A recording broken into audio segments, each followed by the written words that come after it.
dia de colação de grau oficial, eu entendi que eu convidei Jesus para entrar comigo. E a cerimonialista falava, você tem que entrar reto. E eu ficava assim do lado, porque aqui do meu lado ia Jesus. E ela falava, fica reto. Fico para cá. E aqui do meu lado ia Jesus. Por ordem alfabética, eu sou Vivian, nunca comecei a chamada, eu sempre fui as últimas da chamada. Atrás de mim teria uma moça chamada Valesca, com W, então ela seria a última. Mas a Valesca, não sei porquê, não pôde ir no dia da colação. Havia somente um número exato de formandos em direito. Só que a Valesca não foi. E quem sentou do lado de mim? Jesus. Durante aquela colação de grau, meu pai já havia partido, meu marido, que é meu pastor, meu amado, meu companheiro, não estava do meu lado. Mas Jesus estava do meu lado. Quando eu fui assinar o documento, que daquele documento eu saía bacharel, Jesus estava comigo. Eu senti o toque de Jesus no meu ombro, dizendo, comigo você conseguiu. Amém? Eu quero dizer isso porque talvez você tenha sido, como eu, filha de alguém muito ocupado. Filha de alguém ausente. E eu não estou colocando conteúdo de dor aqui, conteúdo de ausência. Talvez você tenha sido, infelizmente, filho de um pai que escolheu ser ausente. E nesse momento eu quero honrar aquelas mães que criaram seus filhos, fazendo todo o esforço para serem mães e compensarem a ausência dos pais. Igreja, vocês estão comigo? Esse reconhecimento. E em nome de Jesus nós queremos aplaudir vocês.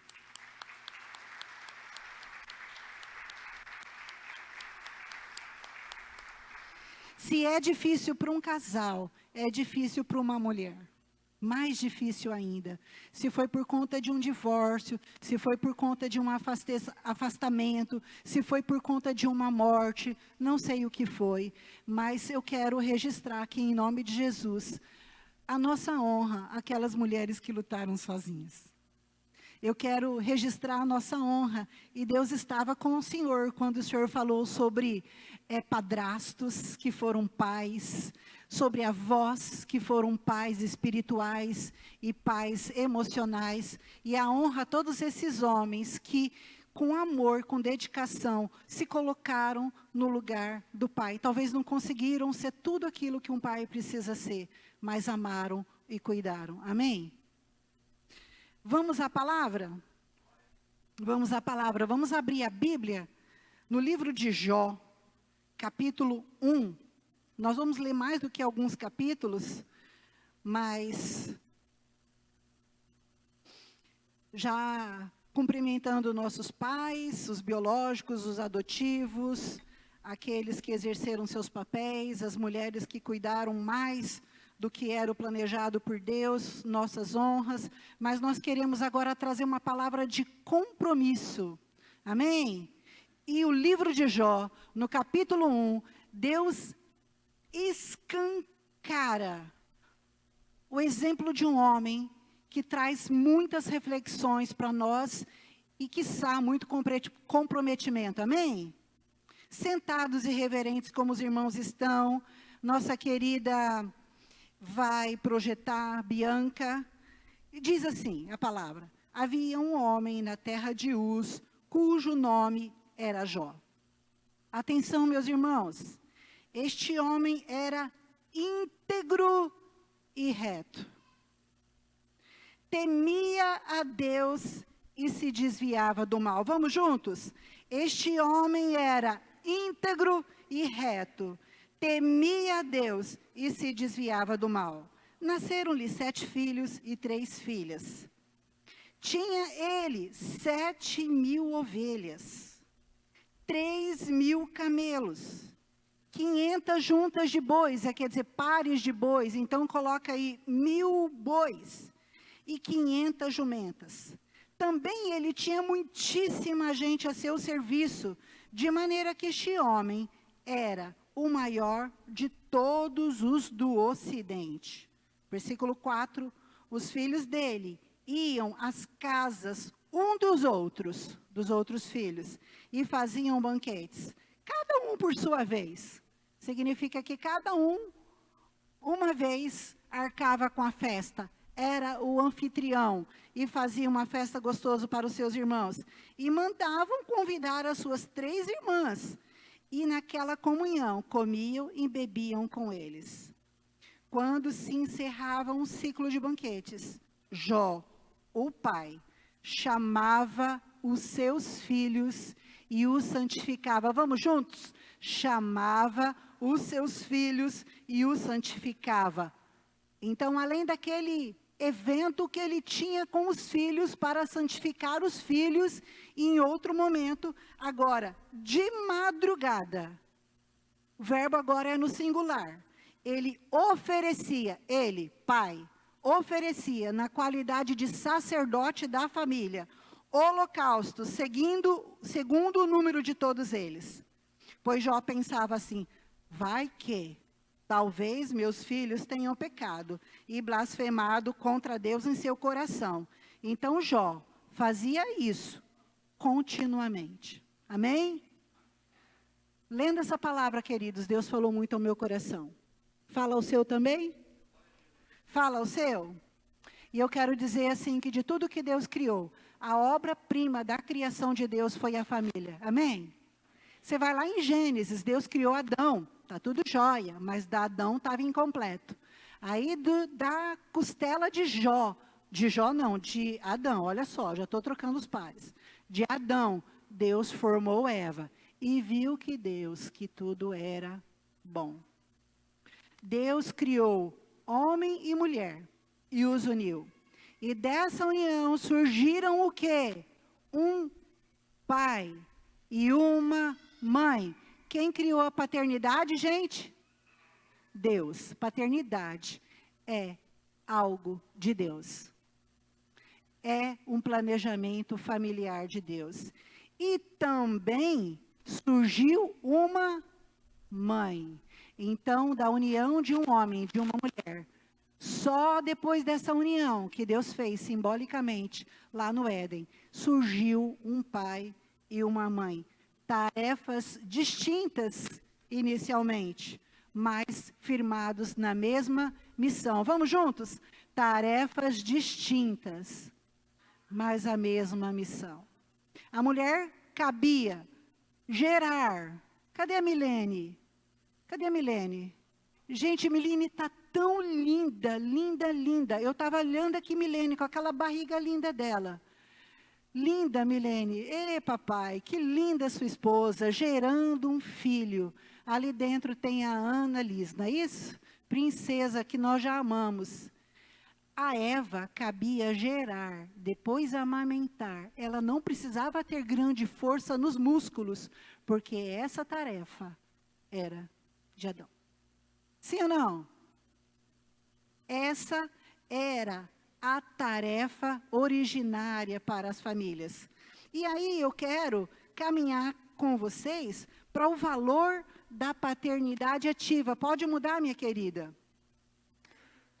A paternidade ativa, isto é, os homens agindo na sua família intencionalmente, como maridos que são observados pelos seus filhos, pais que corrigem seus filhos no amor, pais que exercem um sacerdócio na sua casa, não somente trazem para a igreja, mas lá na sua casa, fazem da sua casa, em torno da mesa, cultos domésticos. Amém? Que ensinam. Esses pais têm um valor tão grande. A paternidade ativa é algo tão especial para Deus. Tão especial. Lembram, queridos, que quando Jesus estava sendo batizado, Deus marcou presença. O céu se abriu. Uma voz de trovão saiu dos céus. Esse é meu filho amado, em quem eu tenho prazer. Deus Pai, confirmando o ministério, o amor e o valor que ele reconhecia do seu filho. Deus também, que tinha descido à terra para essa tarefa tão difícil de Deus se tornar homem e morrer pelos pecados de todos os homens, sendo que ele pecado não tinha. Bem, o valor da paternidade ativa, queridos, ordem de Deus desde o início da história do seu povo. Quero abrir Deuteronômio 6:7. Vamos comigo? Eu acho esse texto tão poderoso, Deuteronômio 6:7. Um versículo muito poderoso. Quer ver? Deus tinha pego o seu povo, que era escravo, lá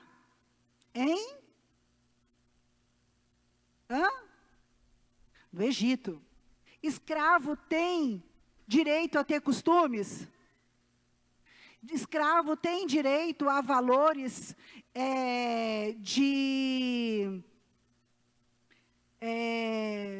valores de comportamento, tem direito à cultura? Não. Só que Deus agora tira esse povo cativo do Egito, dá a eles a liberdade e faz daquele povo hebreu que era cativo no Egito agora uma nação livre. E ele está constituindo uma nação livre. E ele está ensinando os homens o seguinte, Deuteronômios 6:7. Olha, vou começar no 4 para vocês entenderem melhor. Deus chama os hebreus que estão seguindo para a terra prometida e diz assim, escute Israel, o Senhor nosso Deus é o único Senhor, hein? Portanto, ame o Senhor seu Deus, de todo o seu coração, de toda a sua alma e com toda a sua força. E essas palavras que hoje lhe ordeno estarão no seu coração. Você, Israel, as inculcarás a seus filhos. O que é inculcará, gente? É colocar na cuca. Inculcarás, é colocar nos exemplos, colocar nas memórias, colocar nas práticas, colocar nas vivências familiares. Você vai inculcar a seus filhos e você vai falar dessas minhas palavras quando você estiver sentado em sua mesa, amém? Quando você estiver sentado em sua casa, ou andando pelo caminho, ou ao deitar-se e ao se levantar. Glória a Deus. Deus estava dizendo, pais, vocês que eram escravos, e isso serve para nós. Quem aqui já foi escravo do pecado? E quem hoje pertence à nação santa de Israel? A igreja santa, bendita, remida, salva, livre. O Senhor nos diz, homens e mulheres, pais, inculque isso nos seus filhos, irmãos, e eu quero dizer, como pastores, nós acompanhamos muitas casas, e eu quero dizer, a TV tem consumido um tempo muito grande das nossas famílias, mais do que as TVs, as pequenas telas. Isso é lamentável, porque nós, pais e mães, não estamos inculcando os nossos filhos que há um Deus que nos livrou do pecado, amém? Mas que nos deu um padrão novo de vida. Nós não somos mais escravos, somos livres, mas pertencemos a uma nação de Israel, e temos costumes novos. Temos costumes novos, e não nos associamos aos costumes da Bíblia, de Egito, amém? Mas eu preciso dizer, que eu tenho conhecimento, que as nossas famílias estão se esquecendo de fazer cultos domésticos. Misericórdia, o Senhor nos manda voltar, amém? Quem entende que Deus está falando, que nessa semana, pode aceitar um desafio que Deus traz para a igreja, para mim e para a igreja, de nós fazermos cultos domésticos nas nossas casas essa semana. Amém? Amém? Você entende que isso é de Deus? Você entende que você precisa, como pai e mãe, convidar seus filhos e quando eles não quiserem, com carinho e sabedoria, exercer sua autoridade e dizer não. Nós temos um compromisso com o Senhor. Desligar a televisão, desligar os equipamentos e terem um tempo com Deus. Porque a palavra nos diz que nós devemos inculcar. Sabe por quê? Porque se nós não inculcarmos, Satanás vai inculcar. Satanás vai inculcar algo sobre a sexualidade deles. Satanás vai inculcar a eles dizendo que eles são infelizes e que eles precisam consumir tela para terem alegria. Que eles vão precisar consumir alguma bebida, consumir um relacionamento ilegítimo, para serem algo que eles não precisam, porque em Cristo eles já são. Amém? E eu quero dizer uma coisa para você, Janice, eu quero me comprometer com você. Janice e Plínio estão ministrando nessa igreja um curso que eu ainda não participei, Educando Filhos à Maneira de Deus. Quando eu tinha filhos pequenos, o curso ainda não tinha sido lançado, mas eu ainda sou mãe de uma jovem solteira. E eu ainda serei avó, serei promovida em breve a avós, em nome de Jesus. Amém? E eu quero desafiar que juntamente a mim, outros pais e outras mães, participemos desse culto. Ensinando filhos, educando, mais do que ensinando, educando filhos à maneira de Deus. E eu quero falar que esse curso da UDF, eu tenho ouvido maravilhas sobre ele, e os irmãos que se formaram deram um testemunho lindíssimo, né? É um curso que fala sobre o fundamento na palavra de Deus, sobre o valor da paternidade e da maternidade. São entendidos como uma expressão da obediência aos princípios bíblicos e de compromisso com a formação do caráter do nosso filho. É isso mesmo, irmã? Eu pesquisei, não fiz o curso ainda, mas eu quero fazer. Queridos, talvez vocês há pouco tempo tenham ouvido na televisão que agora foi recepcionado no ordenamento jurídico brasileiro, nas leis trabalhistas, algo chamado licença paternidade, um pouco maior. Foi ampliado o período da licença paternidade. Lembram disso? E foi concedido um auxílio paternidade. Antes só tinha auxílio maternidade e agora tem auxílio paternidade também. Se você é um patrão que paga assim os compromissos previdenciários, tributários, você deve estar tranquilo. Se você está engateando no cumprimento das legislações trabalhistas, talvez você esteja um pouco mais preocupado. Mas da onde surgiu isso, Vivian? Porque a Organização Mundial de Saúde, vamos falar juntos? A Organização Mundial de Saúde já compreendeu, através de relatos de pediatras, de psicólogos, de psiquiatras, que a presença do pai reflete na saúde do filho. Amém? Então, por conta desse estudo já universal da Organização Internacional de Saúde, a Organização Internacional de Saúde Organização Mundial de Saúde, OMS, conversa com a Organização Internacional do Trabalho, a OIT. Então, por conta dessa compreensão da Organização Internacional do Trabalho e a Organização Mundial de Saúde, os países estão recepcionando essa nova lei para que os pais que têm carteira assinada tenham mais tempo para ficar com a mãe que acabou de ter filho. Para ajudar essa mãe a amamentar.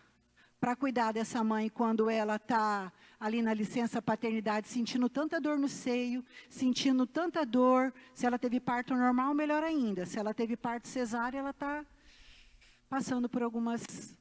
Vale a pena, mas é difícil. Sim ou não? Vale a pena, eu passaria tudo de novo, se fosse preciso. Agora eu já não quero mais, mas 3 está bom, mas valeu a pena. Vale a pena. Irmãos, por conta disso tudo, eu quero dizer para vocês que a paternidade é algo que não só a igreja reconhece, mas o Estado brasileiro reconhece. Os estados, diversas nações reconhecem.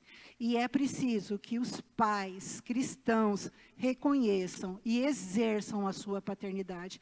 E aqui com um parêntese muito especial e delicado para aquelas mães que lutam sozinhas, né?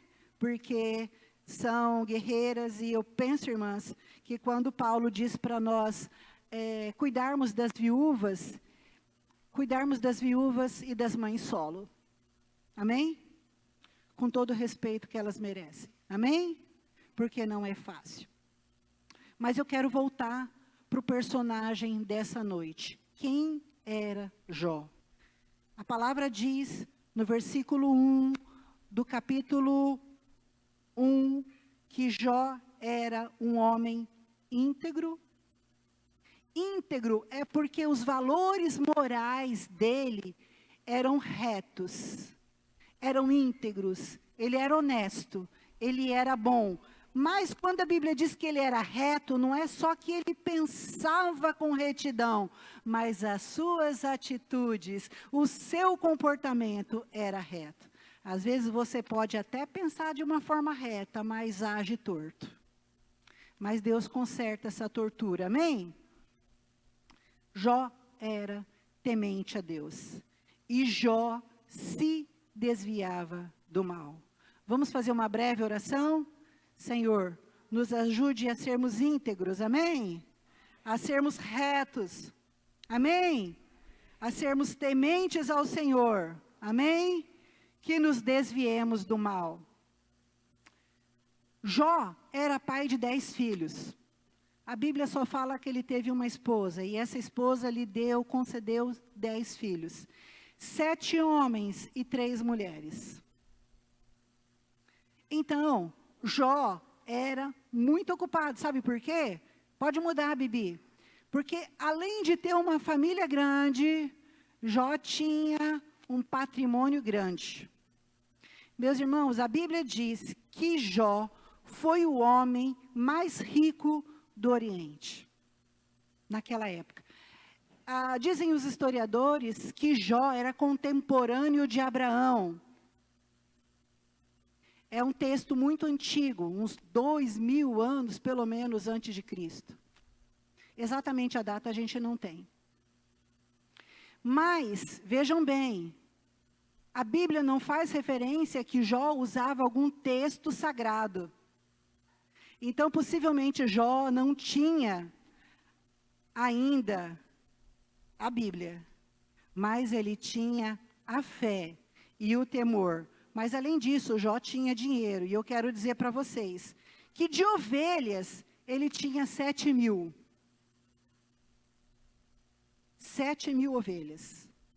De camelo ele tinha 3.000. De bois, 500 juntas. Juntas é par. Então ele tinha 1.000 bois. Vocês estão vendo ali o dinheiro que dava? Eu coloquei ali. A gente não vende camelo aqui no Brasil, né? A gente vende boi. Então, eu calculei 12.000, uma cabeça de boi, boi bom para corte, 24 milhões só de bois. De camelo, 90 milhões. Ou melhor, de ovelhas, 24, de camelo, 90, de bois, 12. Mas veja bem, para quem tem tanto rebanho assim, precisa de pasto.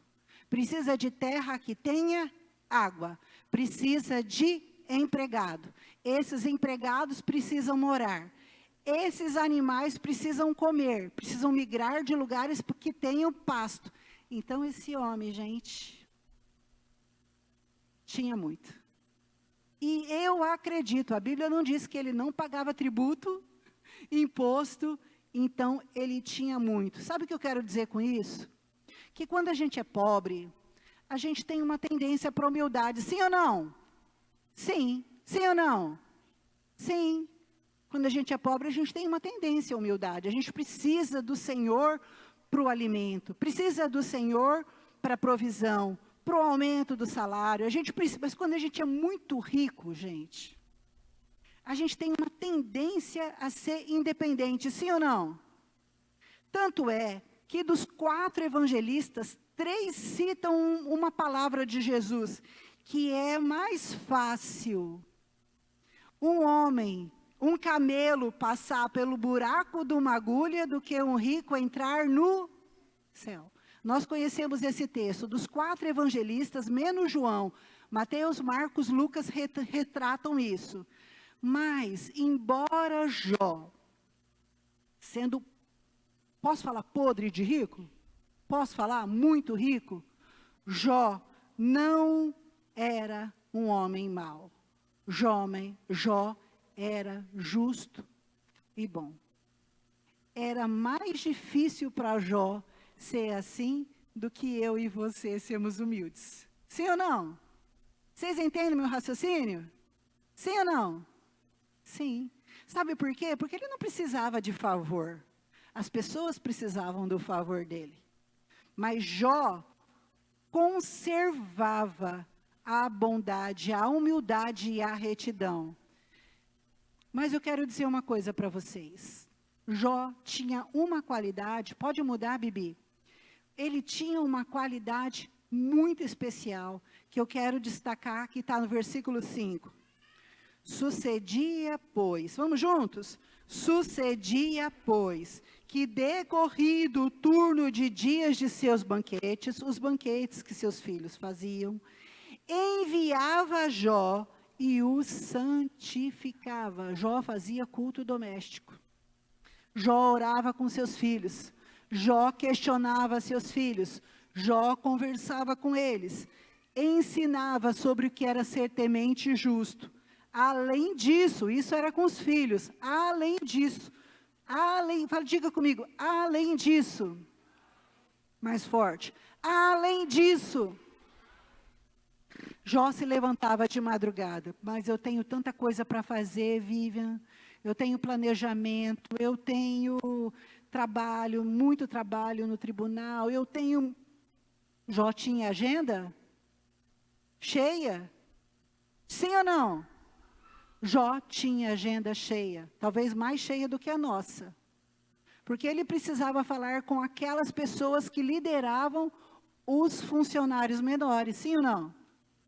Precisava receber relatórios, precisava tomar decisões, mas Jó priorizava a sua madrugada e oferecia holocaustos. Segundo o número de seus filhos, quer dizer, Jó oferecia pelo menos 10 animais em holocaustos no altar de Deus. Eu não estou falando que esses 10 animais eram muita coisa para Jó, não. Vocês estão entendendo? Ele era tão rico que 10 animais ali...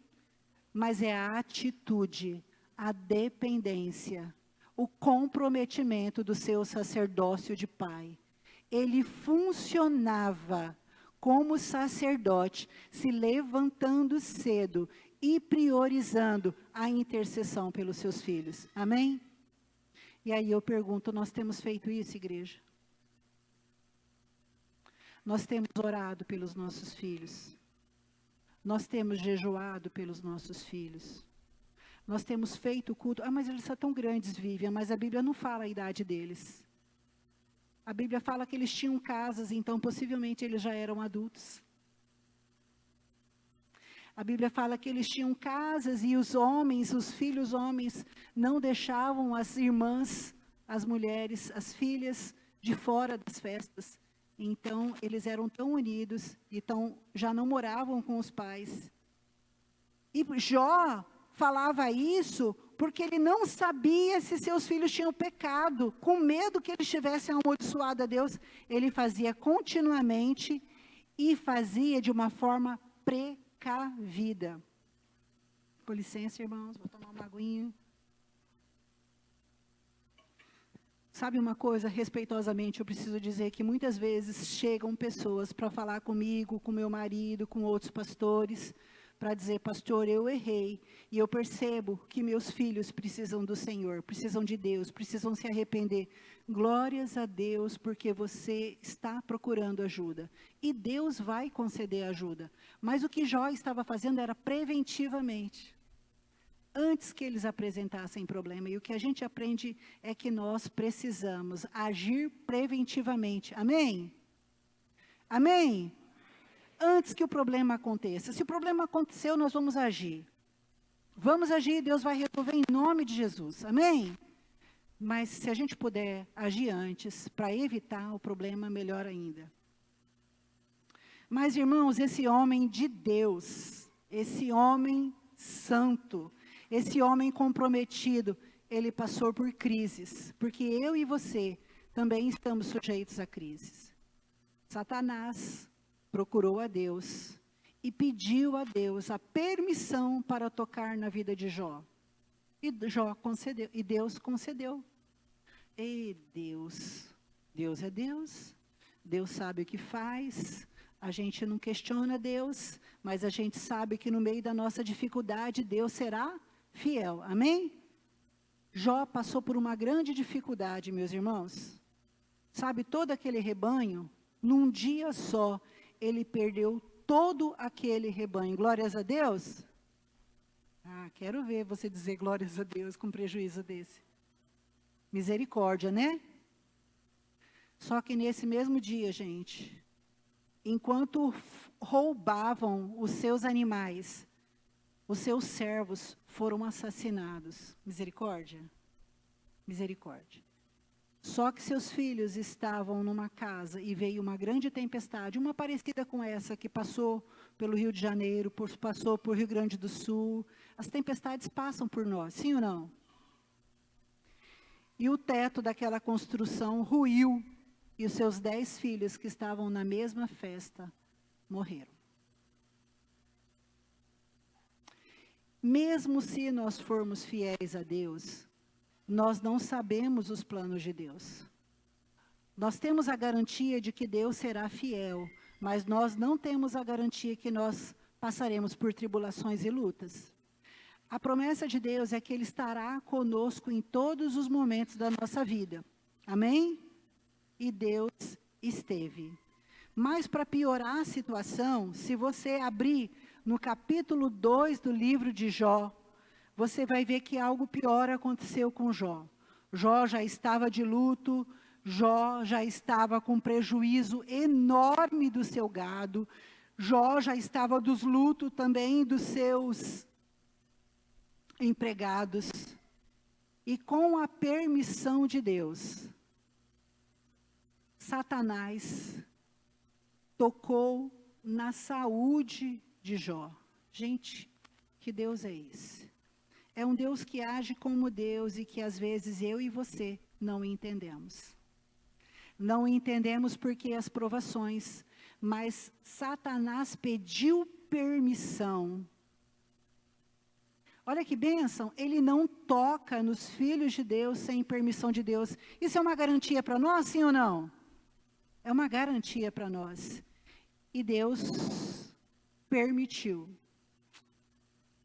E além de estar de luto pelos seus filhos amados, com grande prejuízo financeiro, Jó foi acometido de uma grande doença. Se você abrir lá em capítulo 2 de Jó, você vai acompanhar comigo. O meu foco é correr um pouco, não esmiuçar isso, mas você pode ler em casa e estudar com a sua família. Deus deu a permissão, pelos desígnios divinos, talvez para que isso nos ensinasse. E Jó foi acometido de uma doença muito grave na sua pele. Naquela época, não havia medicina para o problema de Jó. E Jó sentiu uma úlcera, feridas abertas em todo o seu corpo. E por conta dessa doença, ele emagreceu. Ele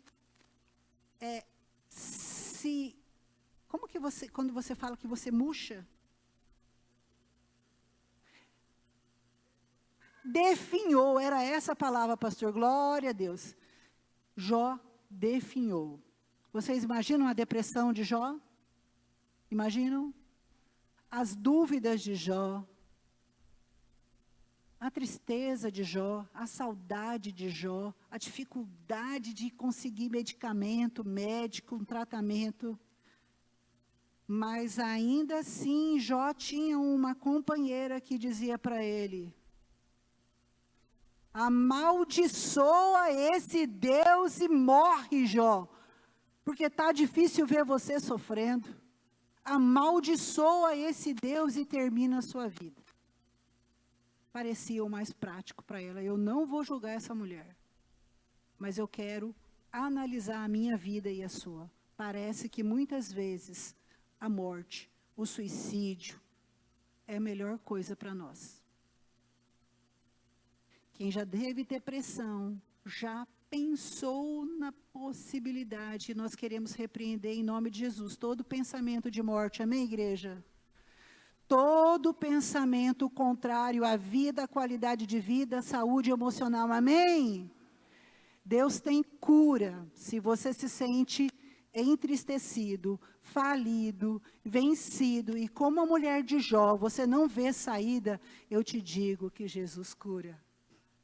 Eu te digo que Jesus renova. Eu te digo que Jesus tem solução. Eu te digo que Jesus usa a igreja, usa principalmente a sua palavra, usa o poder sobrenatural do Espírito Santo, usa a companhia inegável de Jesus na nossa vida e vai mostrando outras possibilidades. Mas Ele usa também psicólogos cristãos, Ele usa médicos cristãos. Então, igreja, não sejamos preconceituosos. Mas Jó estava na pior. Se você ler até o último capítulo de Jó, você vai ver um homem que sofreu, um homem que padeceu, que sentiu saudade, e aí o livro vira poesia, sai da prosa e vai para a poesia. Jó conversa com Deus, e quando está terminando o livro, Jó fala assim: antes eu te conhecia de ouvir falar, mas agora, tendo passado essa prova, eu conheço o Senhor de caminhar. Glória a Deus. Vocês veem uma riqueza nisso.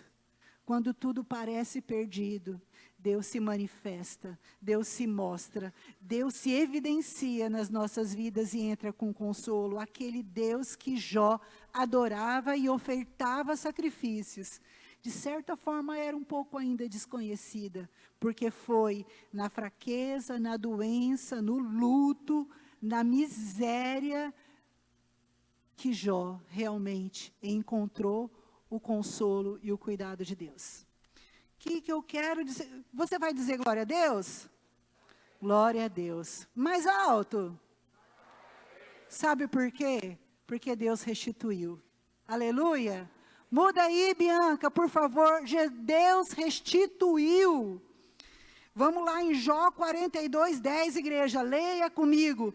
E o Senhor virou o cativeiro de Jó, quando orava pelos seus amigos, e o Senhor acrescentou em dobro a ele tudo quanto Jó antes possuía. Nós estamos agora diante de um Jó curado, que recebeu do Senhor mais filhos.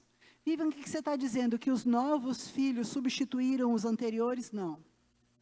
Se você perde um filho e Deus te dá outro, glória a Deus por essa nova alegria, mas é o consolo de Deus que te fortalece para aquela dor do luto. Filhos, pessoas não substituem outros, amém? Quem já teve o luto de um filho, se alegra por tudo que conquista, mas ninguém preenche aquele lugar, mas a paz de Deus, que excede todo entendimento, guarda os nossos corações, amém?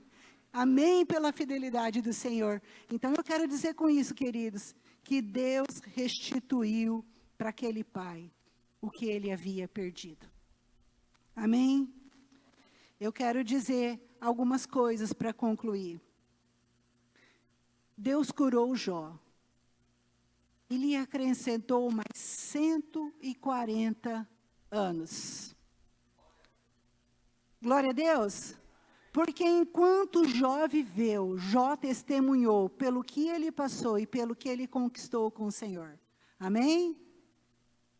Seus bens foram restituídos. Só que agora é em dobro. Glória a Deus. Deus lhe deu de novo 7 filhos e 3 filhas. Tem um detalhe aqui, que a Bíblia reserva um detalhe, que essas 3 novas filhas de Jó eram as moças mais bonitas daquela terra.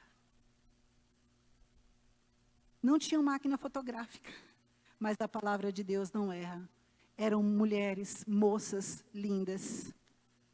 Jó viu, pegou no colo, brincou com seus netos, bisnetos e trinetos. E Jó morreu em paz. É o que a Bíblia fala no final do livro. Deus, queridos, nos dá hoje, em 2026, a mesma missão, para que nós sejamos referências, para que nós sejamos sacerdotes. Amém? Antes que a Bíblia falasse, assim, em ordem cronológica, que havia sacerdotes na nação de Israel, e esses sacerdotes, eu estou dizendo em ordem cronológica, ofereciam holocaustos, tinha um pai oferecendo holocaustos para seus filhos. Igreja, o Senhor me fez um desafio, e eu quero dizer, se vocês estão juntos e juntas comigo, essa semana eu devo jejuar pelas minhas filhas. E eu quero dizer, se tem algum pai e uma mãe que se ponham ao meu lado nesse propósito, eu gostaria que ficasse em pé como um compromisso. Se você sente que Deus está dizendo, seus filhos são grandes, alguns já são casados, alguns já estão na glória, mas você entende como pai e mãe biológicos, pai e mãe adotivos, ou ainda que não tem um vínculo oficial, legal com a criança, mas o Senhor te colocou naquela casa, um filho para adotar no seu coração. Eu estou vendo homens e mulheres de Deus se levantando para se comprometer. É isso que nesta semana farão um jejum de oração, de consagração e de intercessão pelos seus filhos. Amém? Nós estamos firmados nisso? Amém. Sabe, queridos, o Senhor tem um sacerdócio para nós, na nossa casa. Nós temos um pastor aqui na igreja, que é o pastor presidente. Ele tem pastores auxiliares, pastores de famílias, mas ninguém exerce o sacerdócio com autoridade na vida dos nossos filhos maior do que nós. Sim ou não? O primeiro pastor,